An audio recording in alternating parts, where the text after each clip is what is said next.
statement of purpose. We're going to talk about statement of purpose, and then I know it's going to help you in your dream or in your journey to study abroad. So tell others to join us as we discuss about this important topic, statement of purpose. As we discuss about statement of purpose, is going to help us. Let's talk a bit about Life App. Life App is a family, YouTube family, that everybody is invited to be part of this family. Our main mission is to help everybody who is ready to study abroad, to work abroad, to live abroad. We're giving out the best possible information that we can find, and giving out the best possible information that we can find out there. So be part of this family. If this is the first time you are hearing of Life App, please do well to subscribe and then hit the notification button because we put out information every day. You put out information every day on your journey to study abroad and then on your journey to work abroad or live abroad.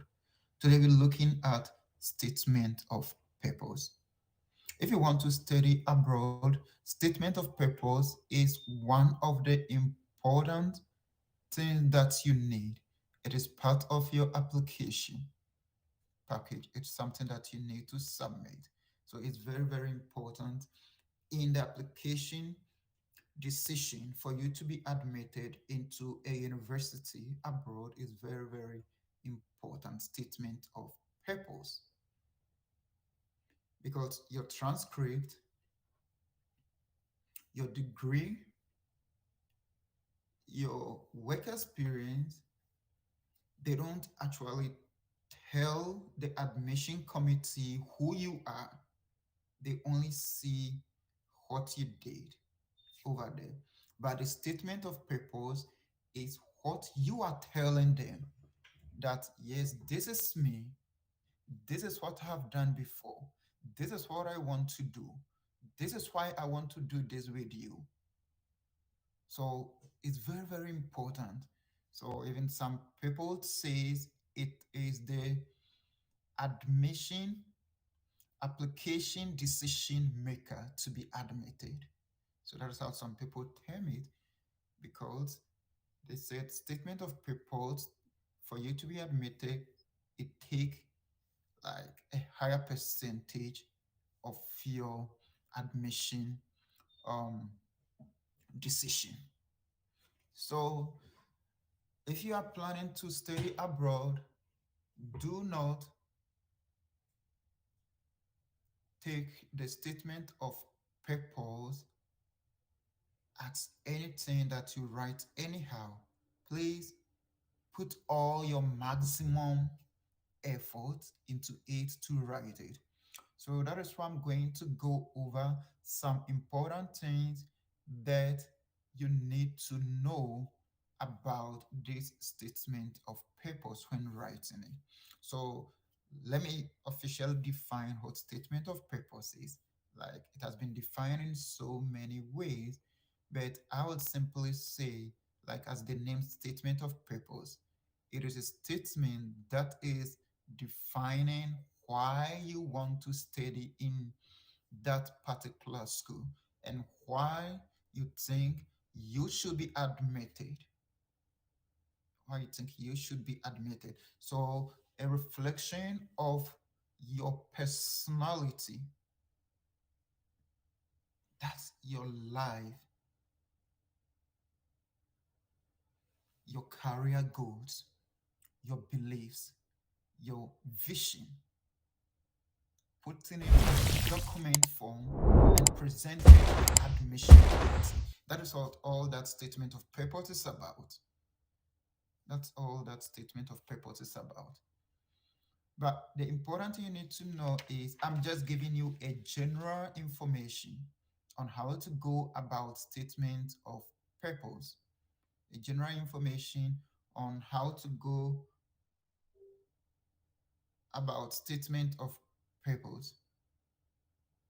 But anytime you plan to go to a particular school, please make sure check and see if they have a requirement or a guideline or a format for the statement of purpose. Most institutions have that on their website, so you need to follow that guideline and then just add up to what I'm telling you. It's going to be almost the same thing, but follow the institution guideline on how to write a statement of purpose, specifically the number of pages. In general, the number of pages for a statement of purpose should be 1 to 2 pages. It shouldn't be more than 1,000 words. From 800 to 1,000 words is okay for your statement of purpose. If your statement of purpose is too long, guess what? About thousands of applicants have sent in their application.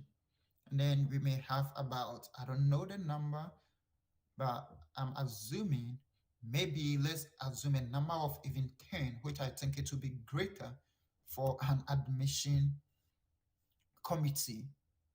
So if they distribute 1,000 applicants to them, maybe each committee member is having 100 applicants. So you have to read through all those statements. So if it is too long, guess what? He's not going to read everything.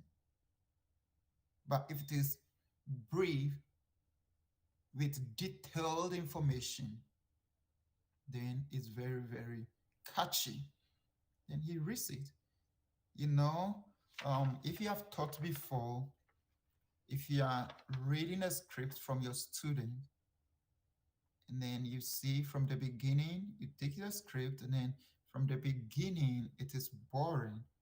Guess what you do? Put it aside. You put it aside. So make sure your introduction is catchy. It catches whoever reads it and want to know more. So your introduction should catch the person and then want to know more about you. And then it shouldn't be that long too. Shouldn't be that long too. So take note of that. Is very, very important. So like I said, check the university and see if they have a particular format for you to follow, a particular instruction. I know most universities will give you that instruction, but you should know that statement of purpose will vary from country to country. It will vary from university to university. I mean, the format and how to write that. So I said it's important to check. And then it may vary from even program to program, degree to degree. If you are doing a PhD, your statement of purpose might be different from someone who is doing a master's degree. So you have to take note of all this. Specifically, those who are applying to multiple institutions, don't just pick one statement of purpose from one institution to the other.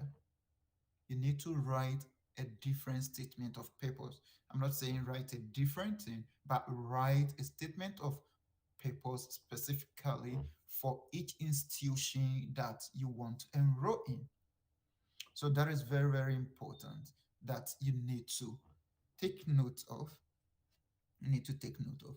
So now let's go into it and see some of the things that you need to know in your statement of purpose, or you need to add to your statement of purpose. Like I said, your introduction. So your introduction should be catchy. Your introduction should be catchy. So you should have an introduction which introduce you. It tells something brief about you, who you are. It tells something brief about you, who you are, your background. what you have done before, and then what you want to do. Like it should be very brief, and then it should talk about your belief, what you believe in. It's not your belief as in like religious belief or something like that, but concerning your academics. I know like everything is in the world, so and then everything we are doing in the school too is related to what we are doing in our world. Then it's also important that you research, like write your statement of purpose along with the program that you want to do. For example, if you've applied for, let's say, mental health program, and then you are writing a statement of purpose and you are talking about something like you believe in how Europeans were able to come to Africa, and they like you talk something about politics or government, something like that, as your belief. You see, it doesn't match, it's a mismatch. So whoever reads it, you said you want to do something on mental health, and then even you don't believe anything. Like it's not that you don't believe anything, but you did not tell them. So if you're saying something, oh, I believe in helping people with mental issues, that is something that I believe in, and I wish it's so something like that. And then, oh, well, he's interested in that. So that should be something. And then make sure that your introduction will lead the reader to read the next paragraph, to want to know more about what you are saying. So you want to know more about what you are saying. So it's very, very important. It's very, very important. So it should mention about your goals, and then something about your background. Is it related to what you want to do? Even if it is not directly related to it, it should have some connections. It should have some connections. And now you can go and talk about your academic interest. Your academic interest. What is your academic interest? You have to look at that too. You have to talk of your goal, your future academic goals, your future academic goals, your future academic goals. So at this stage, it's very, very important that you research into the institution that you are applying to, and then look at the professors in that institution, specifically in the department that you want to go, their research work that they are doing, those that interest you. It's important you mention it. That, well, I'm interested in working as a mental health physician, something like that. There's an example. And then I could see Professor ABC doing this work, which I'm very, very passionate about. If it is something you've even you did it at your undergrad, at your research paper, or you've written at your graduate level, or you've had some, like, you've written something on that, you could say, I'm very much interested in what this professor is doing. And then even as I started doing something similar, you see? So guess what? If the person reading it see that, oh, he's interested in what we are doing in our school. And even if you are even fortunate, and then it is the professor that you mention his or her name that you are interested in, his or her work, he's the one reading your script. Guess what? Yeah, because he found somebody interested in his work. So that is very, very important to mention. We found somebody who is actually doing a research way. Graduate study is 90% research, if not 99%. It's 90% research. Have to read, dig for information, analyze them, put them together, solve a problem. So you have started doing that.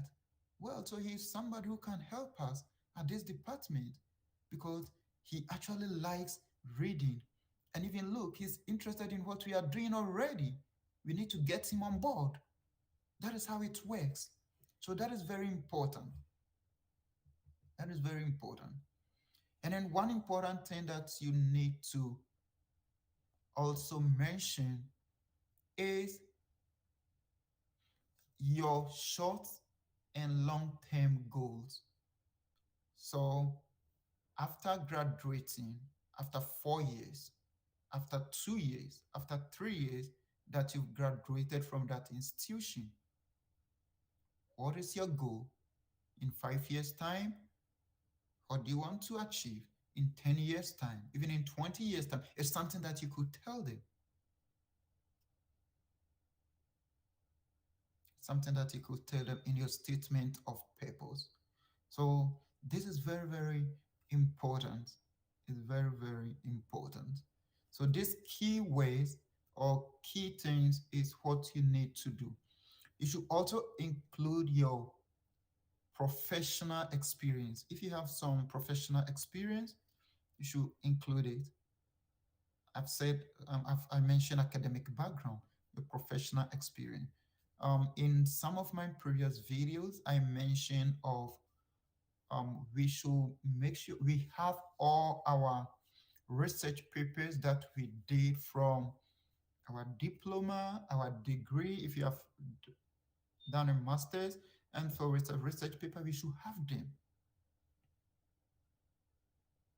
If even not a full, we should have the topic, the abstract of it. So you could just mention it. But remember, I said it should be 800 to 1,000 ways. So it's not that you're going to write all your abstract there or something. That might even be more than 1,000 ways. But you should mention them. Well, this is my academic background. I've worked on this topic before. Professionally, I've worked at this place and I've done this project before. So you should let them know all those things. So it is very, very important. The next thing you want to add up is why do you want to study that course? That is also important. Why do you want to study that course, that program? Why do you want to study? So you should let the admission committee know why. And then you see they are all linked up with your goals,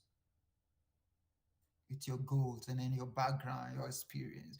So it should be a link up. If you don't have any link, then you should be able to explain to them to know that, well, though I don't have like my degree or my past experience, my academic background has not, like, it doesn't directly link. There should be a link. If even it's not direct, there should be a link. But because of this, that's why I chose this course. And then you see that will relate to your belief, though maybe like I use mental health for example. Maybe my background academically or professionally have nothing to do with mental health, but I have passion for it. My belief is there. I've even done some um, work there before. So you see, you link it. Why? That is why I want to choose this course. Then it's important you mention about a sentence or two about why that university, because that course is being run by so many universities. So why that particular university? You should let them know. And it's all about the research because of what is happening there. Because I read and I saw this. Because I knew that, like, so you tell them what is actually there, and then they'll know that, well, you're really ready for the job. You're really ready for the school, because you even know what is going on. You even mention people's name there and what they are doing. So that is very, very important. Important. So now you come to your conclusion. Your conclusion should focus on like a summary of all that you've said, and then your preparedness for the challenge that may come your way. Then the preparedness for the challenge that may come your way. So it's very, very important. So I'm not going to talk long on this. This is how the SOP, statement of purpose, go. Some school may ask you personal statement, motivational letter. Like, it's quite different from statement of purpose. Statement of purpose is like a general statement that you're like motivational letter you are writing to the department head, or you are writing to the admission committee. So like the formats are different. So be specific. Know specifically what the institution is asking you for. The format might be different. What I'm talking about is the SOP. I just gave you a general overview of it. I might come back and then give you a detailed example of how to write it.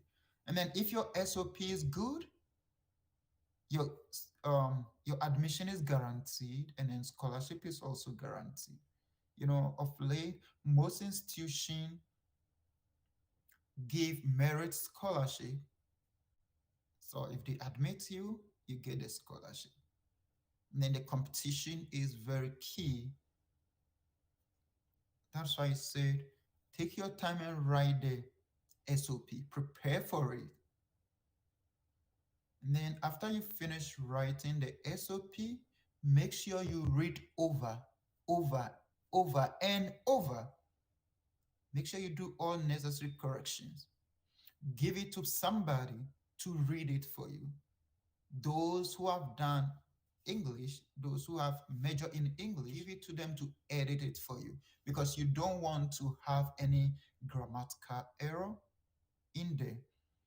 Or even some people even pay professionals to edit their SOP for them. There's nothing wrong with that, because if your SOP contain grammatical errors and some errors in it, then it doesn't speak well of you to the admission committee. And I know that a lot of students have applied. So make sure you are doing all those things. Make sure you are doing all those things, because now there are softwares that you can install on your computer that will correct all your grammars, your spellings, and everything. It will correct them. So you can use those too. But it's all important that you give it to somebody to read it over 2, 3, 4 times. And then one important thing is, no, most of these admissions you send them online.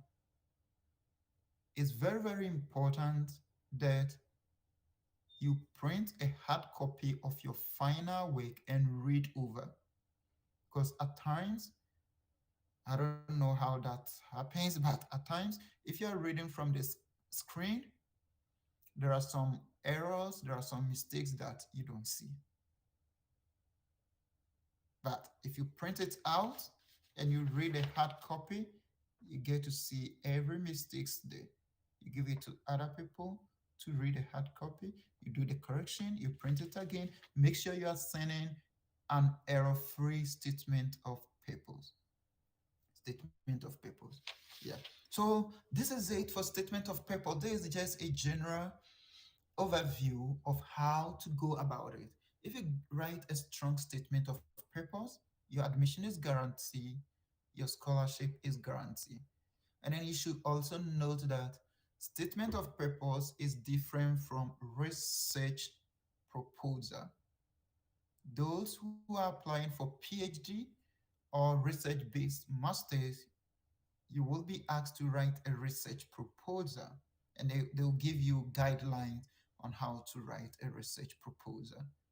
And then mostly that will be the topic that your research topic that you'll be writing on. But that gets to change when admitted, and also you can change it when you're admitted. So even if you have in mind to do your PhD or your master's, you should have some research down and start writing proposals there, because if you have finished with your master's, thinking of PhD, your first degree, you've done a research work before, so you know what a research proposal is. MPhil, you've all done research. Even you wrote research proposal before getting into those programs, so you know what that is about. That is different from statement of purpose. So this is very, very important. It's very key. Please do well to tell others about this. Hit the subscribe button. Let me hear from you if you want us to discuss on any other thing. Look at the other videos about admissions, free application fees, scholarship, working abroad, life in abroad, a whole lot of videos there here. We are here to help you, so let us know what you need help in. So until we meet next time, I wish you a Merry Mental was Christmas. going like at it See in you the next time. restroom. This nigga thought I was